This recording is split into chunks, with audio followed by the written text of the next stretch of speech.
Coming up in the Bahamas tonight, the governing FNM says thank you to God and country for 40 years of existence and service. It's prison week and officers began their celebrations in the house of the Lord and also with a fancy luncheon. And who will it be? The next Miss Teen Plus Bahamas Caribbean. We introduce you to the contestants tonight. It's Sunday and the Bahamas Tonight Sunday edition starts right now. Covering the islands of the Bahamas, ZNS Network presents The Bahamas Tonight. It's great to have you with us for the Sunday edition. I'm Clint Watson reporting tonight. Prime Minister Hubert Ingram says the Free National Movement has been critical in securing and entrenching parliamentary democracy in the Bahamas. This as the party celebrated its 40th year of existence with a special church service at the Voice of Deliverance Ministries this afternoon. Bracing for a general election pretty soon, the FNM leader challenged party members to renew the values upon which the party was founded, including transparent, accountable, and good governance. His message centered around his gratitude to the Bahamian people. We get more this evening from Giovanni Stewart. Whereas the Free PLP has witnessed the gross misdirection of the progressive movement in the Bahamas and the willful abandonment of the ideals upon which that movement was launched and the consequent peril and destructive course on which our beloved country and its people are now being led by the PLP government. And with those words read here by current chairman Carl Bethel, the Free National Movement was born in 1971 at the hands of the Dissident Eight, also known as the Free PLPs. The splinter group no longer shared the political ideals of their former party. Meritorious council member Arlington Miller says it was a long 21-year battle before victory finally came at the polls in 1992, but FNMs never wavered. And of course we went on to fight. No one understands that we had thoroughbreds in the race. And we couldn't win seats at that time, but we fought on. Party leader Prime Minister Hubert Ingram says it's that same grit and collective purpose that the FNM needs to draw on as they celebrate a landmark 40 years. Mr. Ingram paid homage to the founding fathers of the Free National Movement and called for a return to the principles on which the FNM was established. Including transparent, accountable, and good governance. We in the FNM are committed to a balance of personal and social responsibility. And we in the FNM believe that giving back and community service are at the heart of good and active citizenship. The Prime Minister says all FNMs should be proud of the party's record of service and the diverse contributions to national development during the government's 3 terms in office. They will never make you shame. You have to lie and hide and jive and all the rest of it and make excuses for us. That's right. You are going to do what you think is right for you at all times and make you proud of it. But above all, the FNM leader describes the 40th anniversary as a celebration of gratitude to the people of the Bahamas for having confidence in his leadership and the party as the best choice for governance then and now.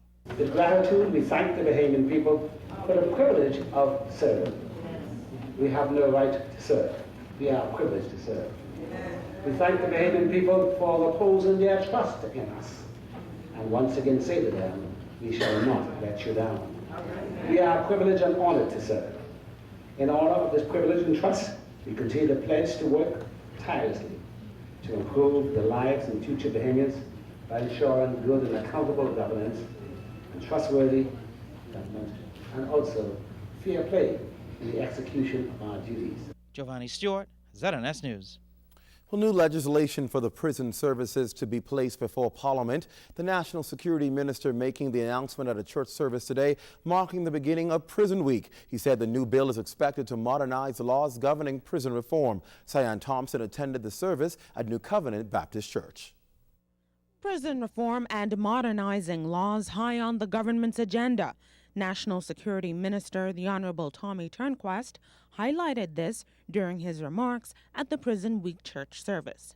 The prison reform initiatives that have been ongoing for several years now will be further institutionalized by the enactment of a new correctional services bill to replace the existing 1956 Prison Act and modernize the laws governing the custody and rehabilitation of inmates. It will also address the condition and service of prison officers and usher in improved benefits for prison officers. Those in the prison service are mandated to create anti-crime strategies and rehabilitation.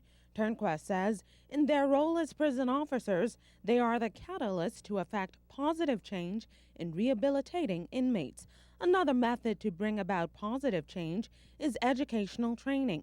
Inmates participate in technical and vocational courses, and they are also required to take attitudinal and behavioral courses. For them, it can never be just a job, given the enormous responsibilities entrusted to them on the front line of law and order.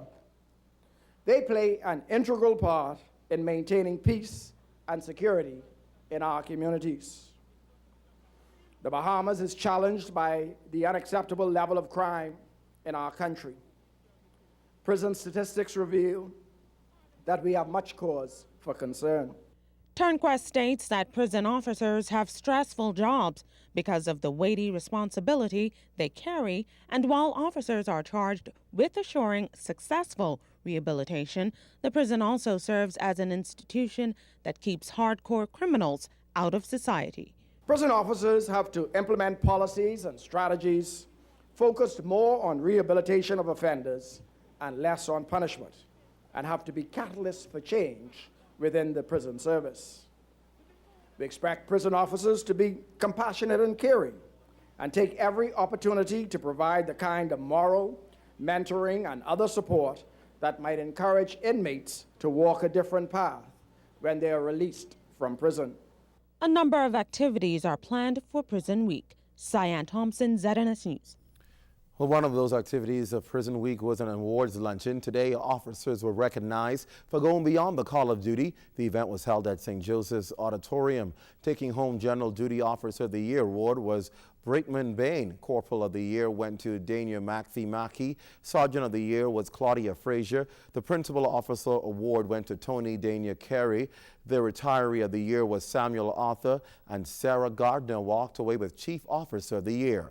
National Security Minister Tommy Turnquest thanked the officers for hard work and encouraged them to always put their best foot forward. For too long, I felt as if the prison was not recognized fully for the role that they play in the framework of our national security. But be assured, my reason for my multiple visits, my constant involvement, is to highlight that important role that you play. The 52 now recruits that are currently in training is yet another example that we want to ensure that the prison service is able to continue its development and training and service. Well, a group of illegal migrants rescued at sea this weekend. Sometime around 11:25 p.m. Saturday, an anonymous caller contacted the police control room in Grand Bahama and reported that a boat was out of fuel and drifting in a southwestern direction a few miles from the island. As a result, the Police Marine Unit, BASRA, the Royal Bahamas Defense Force, and the U.S. Coast Guard were informed. Sometime shortly after 6 this morning, officers from the Royal Bahamas Defense Force intercepted a 30-foot single-engine Seacraft Grand Bahama registered vessel with 14 persons on board, 9 males and 5 females. Now, there were 5 Haitian nationals, 5 Brazilians, 3 Sri Lankans, and 1 Chilean. All persons were in good health and were brought into Freeport, where they were handed over to officers from the Bahamas Immigration Department.